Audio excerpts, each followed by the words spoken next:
নমস্কার বন্ধুরা, শ্রাবণীর রান্নাঘরে আপনাদের সবাইকে স্বাগত জানিয়ে আমি আবারও একটা রান্নার ভিডিও নিয়ে আপনাদের সামনে চলে এসেছি। আজকে আমি আপনাদের ইলিশ মাছ দিয়ে একটা রেসিপি বানিয়ে দেখাবো। আশা করি আপনাদের ভালো লাগবে। তার জন্য কিন্তু আমার পুরো ভিডিওটা আপনাদের দেখতে হবে।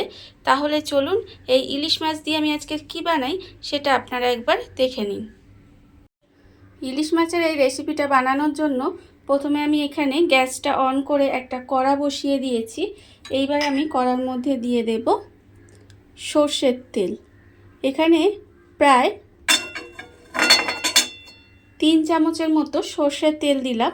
এবারে আমি তেলটাকে একটু গরম হতে দেব। তেলটা আমার এখানে গরম হয়ে গেছে। এইবারে আমি প্রথমে তেলের মধ্যে দিয়ে দেব বেগুন। এখানে আমি বেগুনটা লম্বা লম্বা করে কেটে রেখেছি, সেই বেগুনগুলো আমি তেলের মধ্যে দিয়ে দেব। বেগুনটা আমি তেলের মধ্যে দিয়ে দিয়েছি। এবার আমি এর মধ্যে দেব অল্প একটু হলুদ গুঁড়ো, 1/2 চামচ মতো, আর দেব আমি অল্প সামান্য একটু নুন। এবার এই নুন আর হলুদ গুঁড়ো দিয়ে বেগুনটাকে ভালোভাবে একটু লাল করে ভেজে নেব।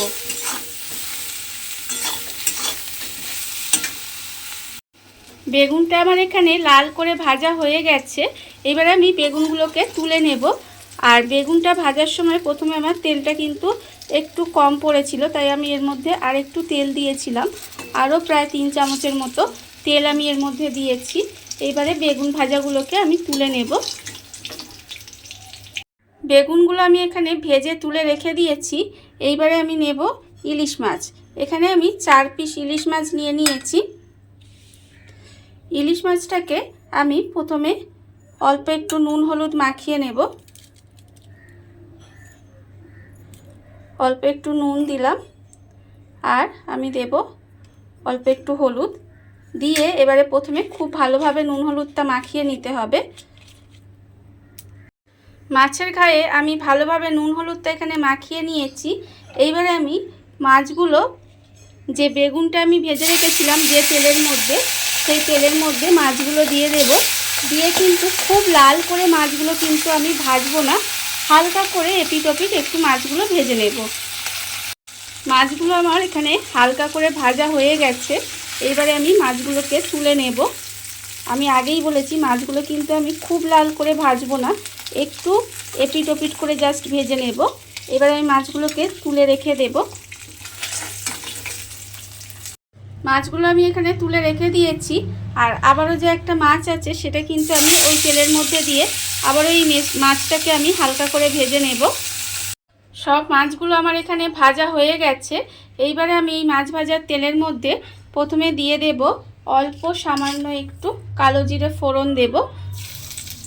অল্প একটু কালো জিরে ফোড়ন দিলাম, আর আমি এর মধ্যে দেব একটা কাঁচা লঙ্কা। একটা কাঁচা লঙ্কা আর কালো জিরে একটু ফোড়ন দিলাম, দিয়ে এবার আমি এর মধ্যে দিয়ে দেব হলুদ গুঁড়ো 1/2 চামচ, আর দেব আমি এখানে নুন আন্দাজ মতো দিয়ে এবার সমস্ত মশলাগুলো একটু তেলের মধ্যে কষিয়ে নেব। কষিয়ে নিয়ে আমি এর মধ্যে দিয়ে দেব জল।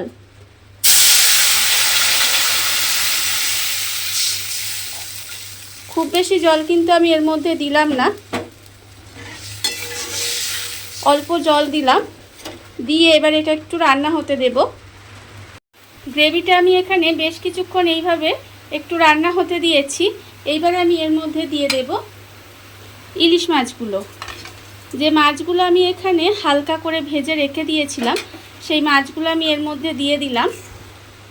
দিয়ে এবারে কিন্তু এই মাছটা একটু রান্না হতে দিতে হবে। আর এটা করতে কিন্তু বেশি তেল মশলা লাগে না, অথচ খেতে কিন্তু ভীষণ সুন্দর হয়। আপনারা বাড়িতে বানিয়ে দেখতে পারেন। এবার আমি মাছটা একটু রান্না হতে দেব।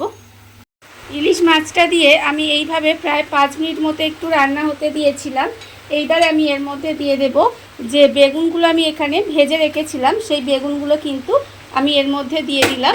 এবারে বেগুনগুলো দিয়ে আমি আবারও কিন্তু খুব ভালোভাবে একটু মিশিয়ে নেব। মিশিয়ে নিয়ে আবারও 2 থেকে 3 মিনিট মতো একটু এইভাবে রান্না হতে দেব।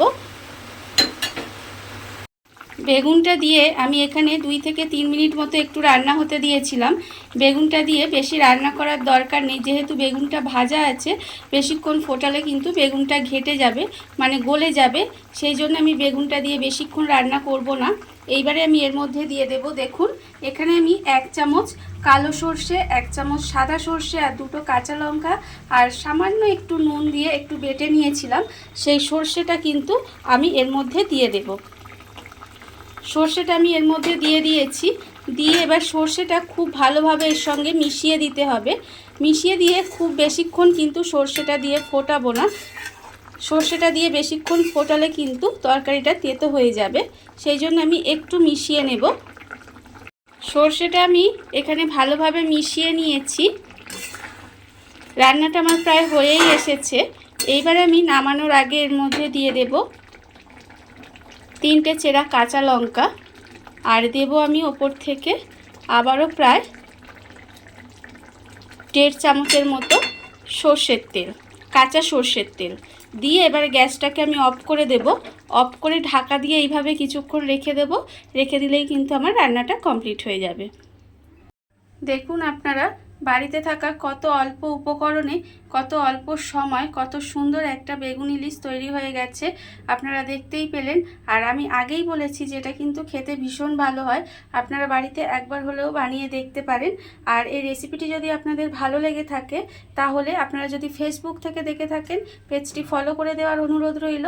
আর যদি ইউটিউব থেকে দেখে থাকেন চ্যানেলটি সাবস্ক্রাইব করে নেওয়ার অনুরোধ রইল। তাহলে আজকে ভিডিওটা আমি এখানেই শেষ করছি। আপনারা সবাই ভালো থাকবেন, সুস্থ থাকবেন। আবারও হাজির হব নতুন কোনো রান্না নিয়ে।